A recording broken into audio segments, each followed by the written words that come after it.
los seres humanos hacen su historia, aunque bajo circunstancias influidas por el pasado, señala Karl Marx. Y por eso, aunque el poder quiere que olvidemos nuestra historia, para que no entendamos nuestros orígenes y las causas de lo que nos sucede ahora, aquí en Sincronía apostamos por recordar, por comprender todo aquello que, que al ser humano le incumbe en los diversos ámbitos del conocimiento. Bienvenidos.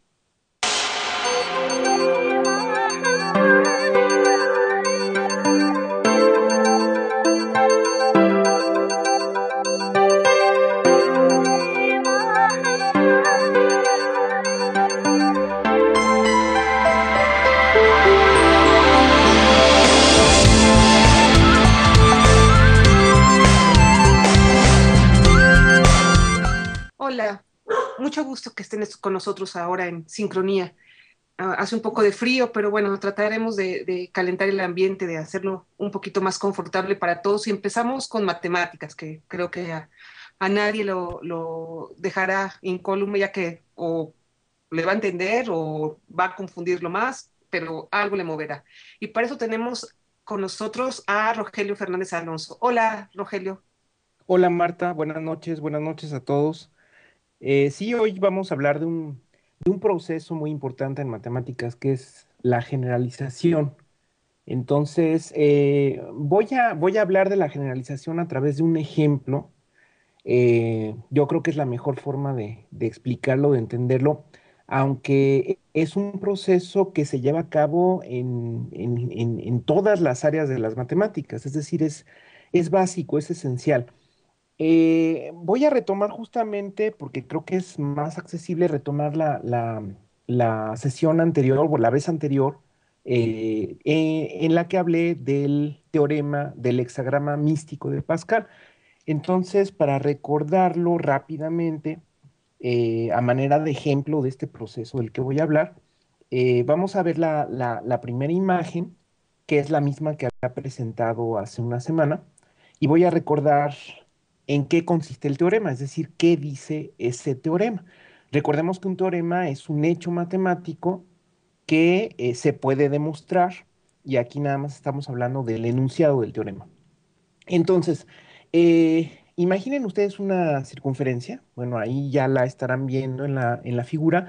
De hecho, se parte en dos la figura. Cualquiera de las dos opciones ilustra el teorema. Entonces, ahí está una circunferencia. Elijan al azar 6 puntos, cualesquiera. Algo importante de un teorema es que es universal. No importa cómo elijan los puntos, siempre y cuando estén en la circunferencia los 6 puntos. Y los numeran: 1, 2, 3, 4, 5, 6. Después van a unir como si fueran caminando del 1 al 2, del 2 al 3, del 3 al 4, etcétera, etcétera. Entonces forman un hexágono o lo que se llama un hexagrama, que es como la figura de la izquierda, donde se pueden cruzar los lados que están uniendo. ¿Verdad? No se tiene que formar un hexágono y mucho menos se tiene que formar forzosamente un hexágono regular, que es el que conocemos usualmente. Entonces, una vez que ya tienen ese camino trazado, ahora van a fijarse en ciertos pares de segmentos. El 1, 2, se van a fijar en el 1, 2 con el 4, 5, el 2, 3 con el 5, 6 y el 3, 4 con el 6, 1. Esos pares se cortan en determinados puntos, en 3 puntos. Entonces, el teorema lo que dice es que no importa cómo elijan los 6 puntos en la circunferencia, esos puntos donde concurren cada uno de esos 3 pares son colineales, es decir, están sobre una misma recta que está ilustrada en rojo. Tanto la figura de la izquierda como la de la derecha ilustra lo mismo. Entonces es un teorema con cierta complejidad, pero digamos, es como una receta que uno sigue ciertos pasos y el resultado es sorprendente. Es decir, que 3 puntos, no importando cómo elijamos los 6 primeros, los 3 puntos del final siempre van a estar en una recta. Ok, ese es el teorema del hexagrama místico de Pascal. Ahora, ¿cómo se generalizaría este teorema? Bueno, la generalización consiste en: imaginemos a Pascal, que tiene ante sí este teorema ya demostrado. Y entonces Pascal se pregunta, ¿Qué pasa si en vez de tomar una circunferencia, en vez de considerar los 6 puntos sobre una circunferencia, los consideramos sobre otro tipo de curva? ¿Qué otro tipo de curva? Pues una parecidona a la circunferencia sería la elipse. Entonces pasamos a la siguiente imagen, a la número 2, y ahí se está ilustrando el mismo teorema, digamos, pero en vez de considerar una circunferencia, se considera una elipse. En la elipse entonces se están igualmente eligiendo al azar los 6 puntos y se hace todo el procedimiento y se tiene como resultado esa concurrencia, esa colinealidad de los 3 puntos en la línea, en una línea que antes pintábamos de rojo. Entonces ahí está ilustrado el proceso de generalización. De una circunferencia pasamos a una elipse.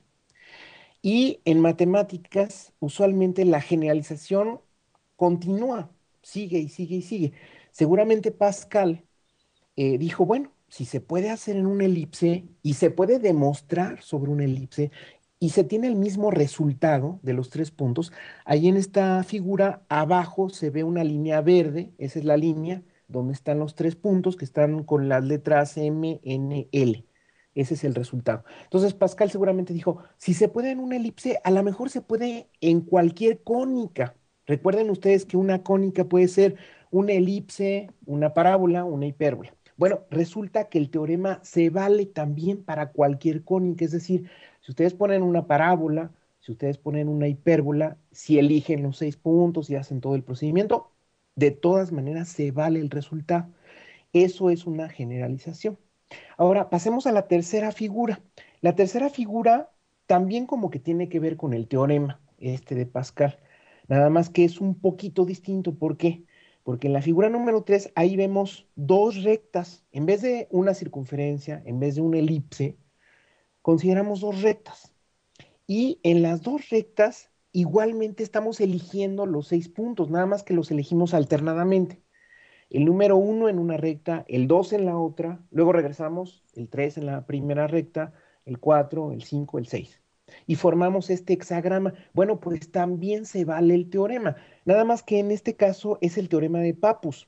Pappus es un matemático griego no tan antiguo en el sentido de que no es antes de Cristo, sino es después de Cristo, más o menos con el siglo III después de Cristo.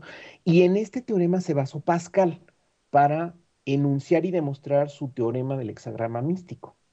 Entonces, ¿qué tienen en común ese par de rectas con la circunferencia y con la elipse?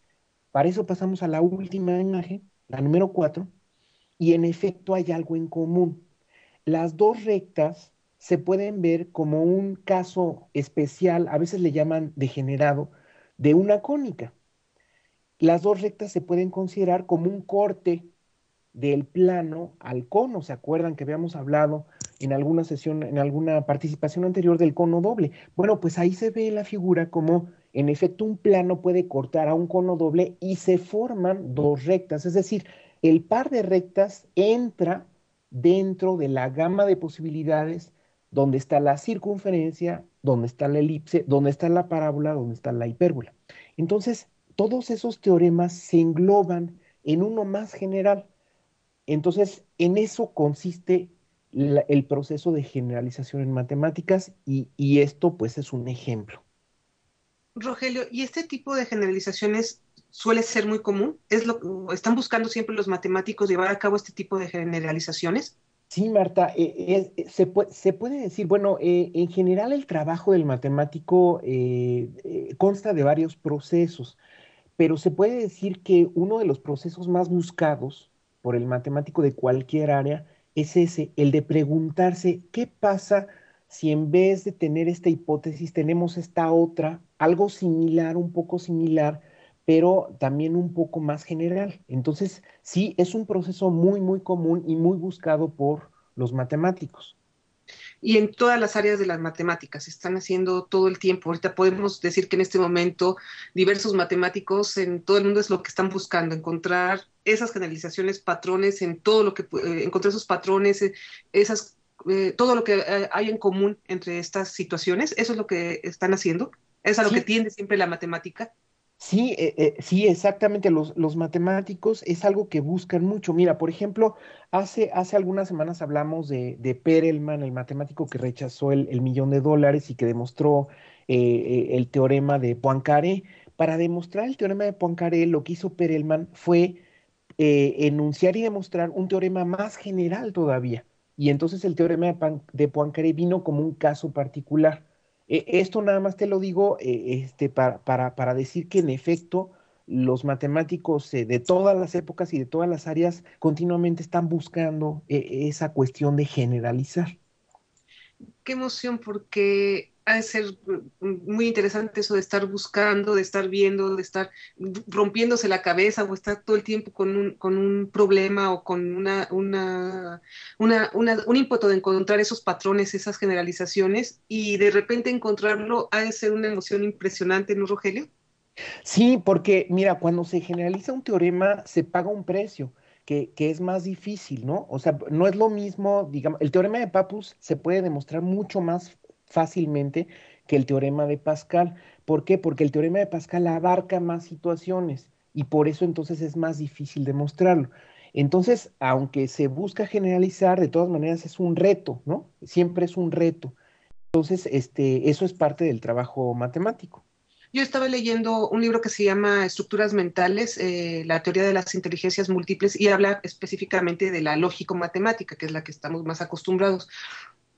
Pero dice que los matemáticos, en realidad, esta inteligencia lógico-matemática, más que cuentas, más que toda esta situación, tienen eso de encontrar patrones y encuentran patrones donde con una facilidad asombrosa, donde otras personas que quizá no la tengan tan desarrollada o muchísimo menos que la de los grandes matemáticos o de la gente dedicada a la matemática, es eso, encontrar patrones y ahora me lo confirmas, generalizaciones. Eso es muy interesante y se conjuga mucho con otra inteligencia que es la espacial, que también tiene mucho que ver con ingenieros, con arquitectos y que también tienen mucho eso en común, encontrar patrones y qué manera tan interesante de hacerme recordar esto con este libro, Rogelio. Sí, así es. Eso de encontrar patrones precisamente es como andar de cacería, Ajá. buscar relaciones, buscar situaciones similares y eso es muy, muy general. Los patrones pueden ser geométricos o pueden ser Así algebraicos. es, Sí, así es. Ay, pues muchas gracias, Rogelio, por abrirnos este ámbito de conocimiento más y pues hasta la próxima. Buenas noches. gracias, Marta. Buenas noches. Y bueno, continuamos con música. Adelante. You know, it's interesting. This song seems to be real